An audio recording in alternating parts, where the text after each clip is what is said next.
Hello friends, તૃષાની રસોઈમાં તમારું સ્વાગત છે।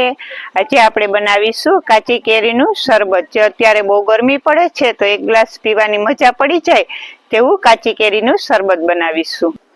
કેરીનું શરબત બનાવવા માટે મેં અહીંયા એક નંગ કાચી કેરી લીધેલી છે। આપણે આની છાલ ઉતારી લેવાની છે।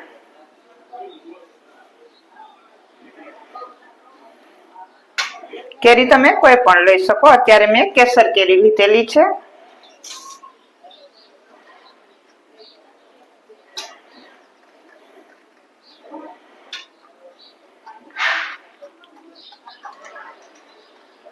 તેની સરસથી છાલ ઉતારી અને આખી કેરીને સરસ અને કેરી સરસ કાચી પાકી હોય એવી લેવાની, જેથી કરીને એનું શરબત બહુ સરસ થશે। આ રીતે આપણે કેરીની છાલ ઉતારેલી છે। આપણે છાલ અને કેરીના કટકા બંનેનું પણ શરબત કરી શકીએ। હું તમને એની રેસીપી પણ આપીશ। એનું શરબત પણ બહુ સરસ બનીને તૈયાર થાય। ને કેરીને હંમેશા ધોઈને જ લેવાની। મેં ધોઈ લીધેલી હતી પેલા। આ રીતે કેરીની છાલ ઉતારી લીધેલી છે। હવે આપણે આને કટ કરી લેશું।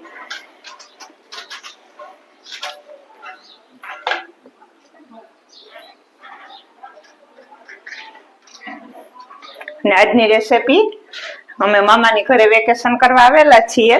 મારા પપ્પાની ઘરેથી હું આજની રેસીપી બનાવું છું। અત્યારે ફૂલ ગરમી પડે છે તો કેરીનું શરબત પીવાથી શરીરમાં સરસ એનર્જી બની રહે। અત્યારે ફૂલ ગરમીમાં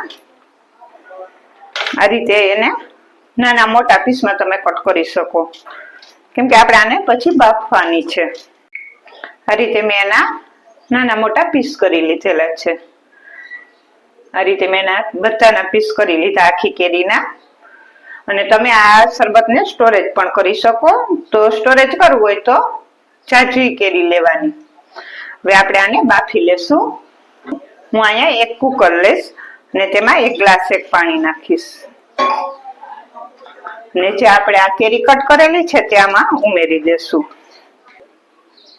આ રીતે કેરી ડૂબે એટલું પાણી આપણે નાખવાનું છે। બહુ જાજુ પાણી નથી નાખવાનું, થોડા પાણીમાં। આને આપણે 2 જ વિસલ કરવાની છે। 2 વિસલમાં તો સરસ બફાઈ જશે। મેં અહીં ગેસ ચાલુ કરી અને કુકર મૂકી દીધેલું છે। હવે આને ઢાંકણ બંધ કરી 2 વિસલ કરી લેવાની છે।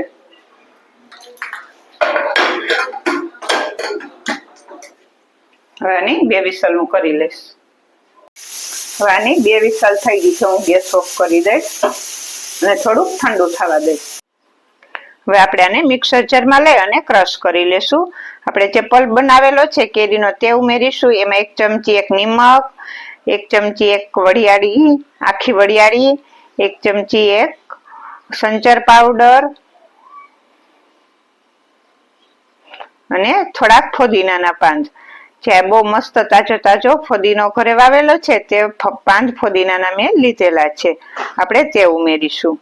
અને ફુદીનાના પાન તમે વધતા ઓછા કરી શકો। હવે આપણે આ બધું મિક્સર જારમાં ઢાંકી અને સરસ ક્રશ કરી લેશું। આ બધું સરસ ક્રશ થઈ ગયું છે। અમે અહીંયા પેન લીધેલું છે અને ગરણો લીધેલો છે।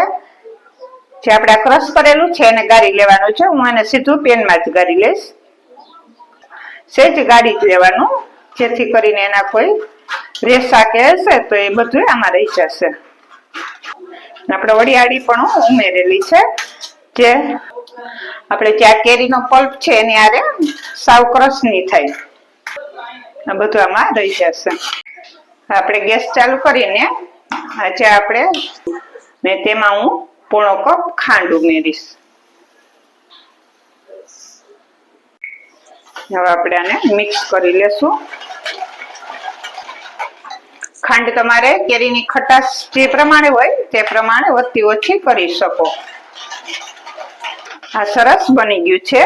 હું તેમાં 1 ચપટી જેટલો લીલો કલર ઉમેરીશ અને આને મિક્સ કરી લેશું। લીલો કલર તમારે ઉમેરવો હોય તો ઉમેરી શકો અને ના ઉમેરવો તો પણ ચાલશે, પણ આનાથી કલર સરસ આવશે, એકદમ મસ્ત। ખાંડ પણ ઓગળી ગઈ છે અને સરસ ઘટ પણ થઈ ગયું છે। હવે ગેસ ઓફ કરી દેશું। આ રીતનું કરી લેવાનું। આપણે આને થોડુંક ઠંડુ થવા દેશું.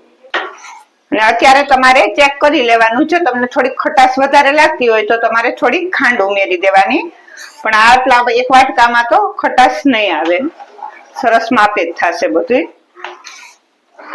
આ રીતે આટલું કટ કરી લેવાનું. તમે જોઈ શકો છો આપણું શરબત ઠંડુ થઈને સરસ થઈ ગયું છે, ઠીક પણ થઈ ગયું છે. જે આ શરબત બનાવેલું છે એક ગ્લાસમાં ઉમેરીશું.